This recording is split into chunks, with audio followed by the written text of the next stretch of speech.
a writing exercise that you can either do on your own or to initiate dialogue with a friend or sweetheart or colleague is to write about what it is that you perceive that you're losing right now. Things like what you thought your life would be like, or what you thought the world would be like. That's a loss. Or the loss of security, or the loss of your identity of who you are through this process if your life's going in a different direction. The loss of health, or the loss of a sort of innocence of not knowing some of the things that were going on in the world. So you can think of loss both personally and familial within your family, and culture, and with the collective. Loss on any level. And you write about it. You write it in, I write in a posture that's reflected by how I write, in a posture that's very receptive and calls upon the unity, the fact that we're interconnected. And the language I use that you can adopt or use your own is, I am open to receive, and I write it, or I'll type it. I am open to receive love and support in the process of accepting what is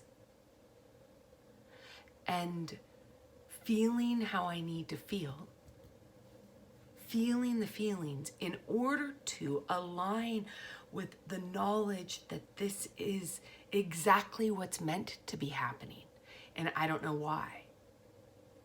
But this big, I state that as, you know, it might be before I list the things that I'm grappling with, or that I'm moving through the experience of loss with. So again, it's an orientation. So I list, I'll say ascended masters and archangels and ancestors and elementals and guides. Like mine's really specific sometimes, and then also I'll just ask for universal support other times, knowing that they have different flavors. Or I open up to the quantum field within me, or if you have a religious affiliation, I open up to God, or I call upon God or divinity and ask for help. Because we humans aren't that good at loss and uncertainty. It's not, I mean, think of how great we are with like new beginnings and feeling successful and feeling like we're on our game, versus I just lost my job and health and identity, you know, right? It's a muscle that's needing to be strengthened, because it's a very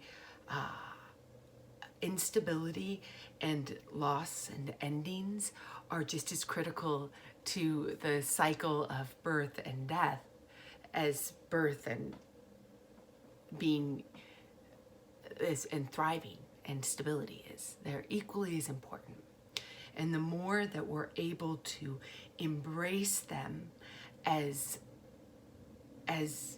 really beneficial, the more we're able to align with an inner sense of power navigating. So again, set the stage. Hey, I ask for assistance.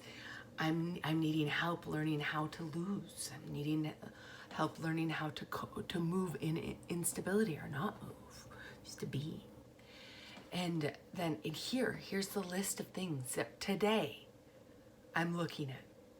Then from there, so after you list the things, then it's the question is, what do you feel about those? How do you feel?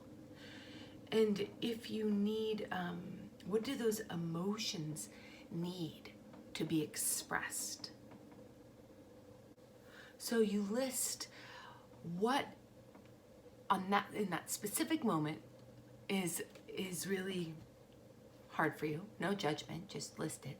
Then list what emotions it elicits. So then the entry after that is to really let yourself feel. And that's a whole nother, if you're doing this with a friend, you can hold the space for you to feel, to drop out of analysis. That takes practice. That's another video. Listening with your whole body. It's an actual video that's made. So you can, I can link to that here. But you listen and allow for emotional movement where it's just clearing the energy. And so that you're available to embrace what is with a wider embrace. And you're available to trust that even though this seems, a lot of what's happening feels really messed up, perhaps it's for the best, and we don't know why. Yeah? So that's a little journaling tip from me to you.